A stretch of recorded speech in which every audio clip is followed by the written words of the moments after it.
Welcome to episode 1 of Lilhawk's journey, where I play a new account to teach you all the ins and outs of the game.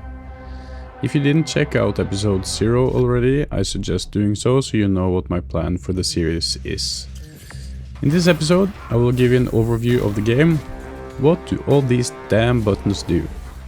Just so you are aware, I have recorded a few episodes of this series while playing from after the tutorial to my current power level of 13.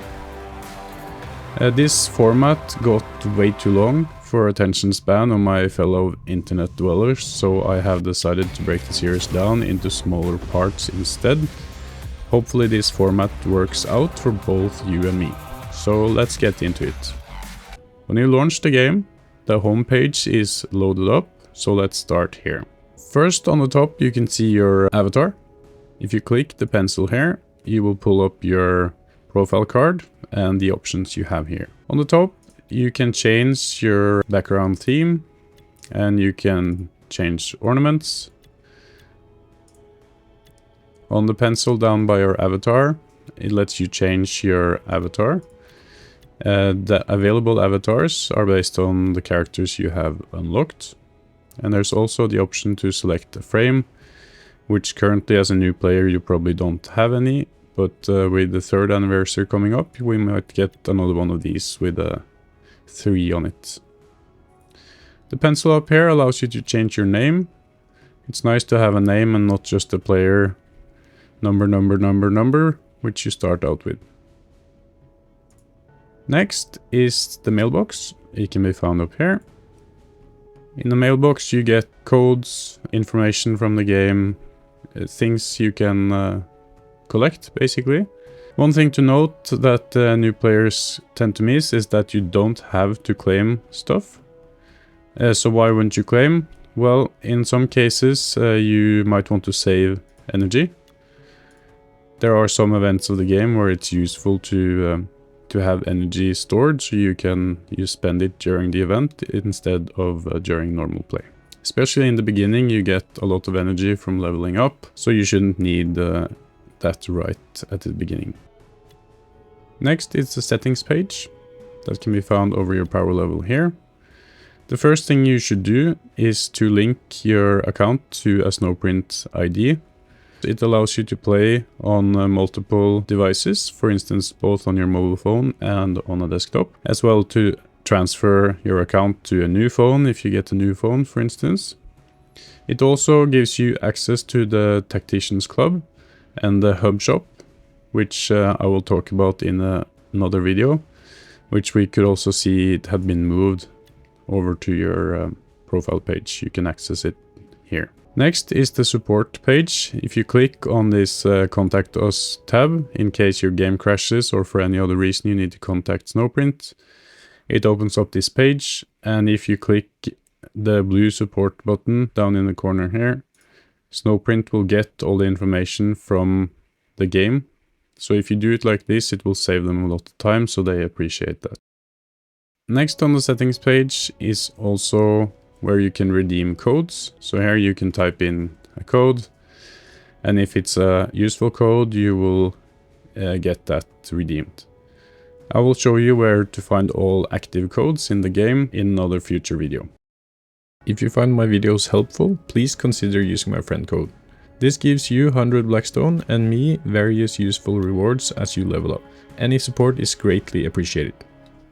Next on the home page is achievements, can be found here. You can look at them, they're basically long-term missions which gives you small amounts of Blackstone. Then we have missions, can be found on the tab over here. Missions is a very good way to progress and keep a daily progress in the game. You have this daily mission which gives you a crate every day if you complete these different things, which are fairly easy and things you should do anyway if you play the game. You also have a daily login bonus which you can automatically claim if you simply log into the game. There are also timed missions which will look like this, which you have to complete before the timer is out or they are lost. Anything that doesn't have a timer is there for good and you can take your time. In addition to normal missions, we have Battle Pass missions. They can be found on this tab here. They are also a combination of daily missions, which you can see have a timer, and there are weekly missions, and there are full season missions.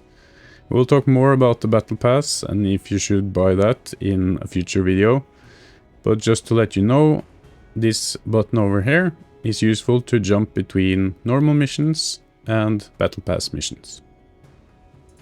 Then we have the Hobby Hub. It's this button here, which shows everything that's relevant in the game at the moment. For instance, information from the developer of server maintenance or patch notes. And also you can get videos from the content creators. For instance, here's one of my latest videos, as well as videos from other creators that show news, for instance, a release of new characters or how a new patch will affect the game. So this is very useful to check out regularly. I want to mention this one in particular for those of you that will see this when it's fairly new. Carrion here is a character that will be released in the upcoming Battle Pass. And you can check out the other creators' videos on him, but we expect him to be a very good character. So that's it for the homepage. Next is the shop page. On the top, we have the requisition area, where you can use your requisition scrolls to requisition new characters. You have the option of using 1 scroll or 10 scrolls, and statistically, it is always better to use the 10 scrolls because you get a guaranteed character on the 10th pull. So only people that don't believe in math will use the requisition 1. Then you have this bar here, which fills up and gives you different rewards as you use a number of requisitions. So the number at the bottom here is the number of acquisitions you need to use before you gain that reward. There is this blessed requisition, which has a smaller or changed pool, which you can also use. Otherwise, it lists all active offers. For instance, Battle Pass or event offers, campaign bundles. But probably the most important is this daily deals. It's what we refer to as simply the shop, which sells different stuff for both coins and Blackstone. And there are a lot of things you can do to progress your game by just buying these offers sometimes. Depends on how much coins you have and if you're willing to spend Blackstone. But even if you're not willing to spend Blackstone, these offers are good to watch out for and check. And you have a number of ads that you can spend every day. And we'll talk about how to spend them later, but one of the things you can do with them is to refresh the shop. From the desktop app, it's not possible to use ads at the moment, so normally that button would be here. And at the very bottom, we have things that are always available to buy some crates, buy Blackstone, buy coins. And you can also use this thing to get some coins every day using an ad as well if you are on the phone. I will make a separate episode that talks about what might be worth buying in the game overall. Next is the collection page. It's an overview of all your characters, who you have unlocked, what rarity they are at, which can be seen from their frame, how many stars they have, and how far away you are from unlocking a character if you don't have them. It shows the number of shards. You have two different views. You can view this page by faction, or if you click on this button here, you can show them by power. This also gives you a more compressed view, so I prefer this, at least when you get further into the game, where you want to look at the characters you're mainly progressing. But you can use also the faction-specific one, which is quite useful in the beginning when you're doing campaign stuff, in my opinion. It also has the inventory access. Here you can see all the crit items, block items, so forth that you have in your inventory. You can see all the upgrades that you have in your inventory. It has a shards overview. I don't use this much because you can see that on the main character screen as well. And it shows the ascension page which has most of the important stuff in the game, I would say. XP book, ability badges, and orbs. There are some things to think about in the game. Don't be overwhelmed by these green symbols. They will always be there. There are way too many characters in the game for you to be able to develop them all. So you will have to learn to ignore those green buttons. If you try to upgrade everything, you will get basically nowhere with your roster. So just keep that in mind. To progress properly in this game, you need to make a plan and stick to it and develop certain characters. The plan can change, of course, but you need to have a plan. That's something we will talk about in future episodes as well. Next, let's jump to the guild page. So, guilds give you access to talk to other players and play the game with them by doing guild raids, for instance. To find a guild, when you don't have one, you probably go to this page immediately. You can join a guild that's here, or you can search for a guild through name or guild tag. One of the main things you do with a guild is to fight together in guild raids against bosses that Snowprint throws at you. You start attacking common bosses and they progressively get harder and harder as you deal with them. The way this works is that every player attacks the boss individually, but the damage is accumulated until you finally kill that boss. When you kill the boss, you gain guild credits, which you can use in the guild shop, which I will show shortly. On the guild raids page, you have the main boss, and they usually have two side bosses, which we usually refer to as primes, because when the game launched, you only had the Tyranids bosses, and these guys are called primes. Taking down the primes gives a debuff to the boss, which makes it easier to fight. And if you should take them down or not, it kind of depends on the guild and what they want to do and what the level of the rosters in the guild are. So if we jump back to the guilds tab here, there are also some guild missions. They are usually very long missions and they will progress by themselves basically. Then you have the guild raid shop, which you can use your guild credits from defeating bosses to buy different characters, badges, upgrades, and so forth. The guild raid shop is one of the only ways to get certain characters in the game that has been released by other means earlier, for instance Ragnar. And it's a way to get boss Golgurt, which doesn't have any other means than requisitions at the moment. We will talk more about characters in a future episode. By joining a guild and progressing your account to level 20. There's also a Guild Wars mode, which is semi-permanent and shows up every month, where you can fight other guilds. Just to mention, guilds also have a level. So what does that mean?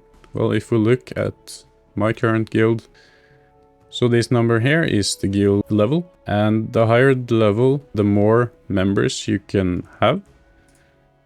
If we look at this, you start at 20 members and with a lower bomb damage, and bombs get more powerful as you get more players, and then after you have 30 players in the guild, which happens at level 19, then after that you only get stronger bombs.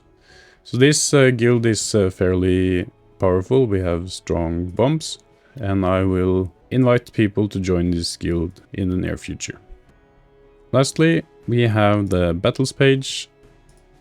This is your main go-to page in general. Here is everything happening and everything you do to fight battles. It lists all the type of battle modes, and on the top are always the events, things that are time limited. You can see the duration left on the event in the corner of the boxes. Next, you have your campaigns. You can scroll this way to see the different campaigns that exist in the game. And the mirror campaign is basically fighting the same campaign, but from the other perspective. So for instance, in Indomitus you are fighting as Imperials, specifically Ultramarines with some support from Vindicta, against Necrons. And in the Indomitus mirror, you fight Necrons against Ultramarines and Guardsmen. So that goes for the rest of the mirrors as well.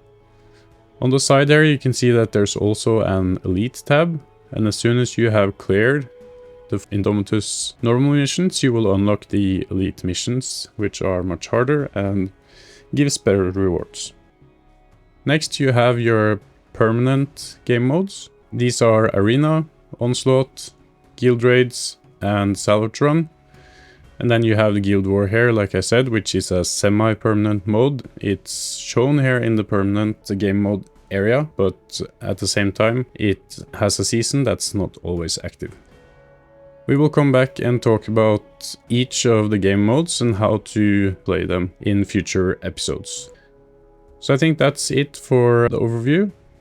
Please remember to like and subscribe to my channel, and share this beginner's guide with all your other new Tacticus friends to keep this series alive. Thanks for watching, see you next time.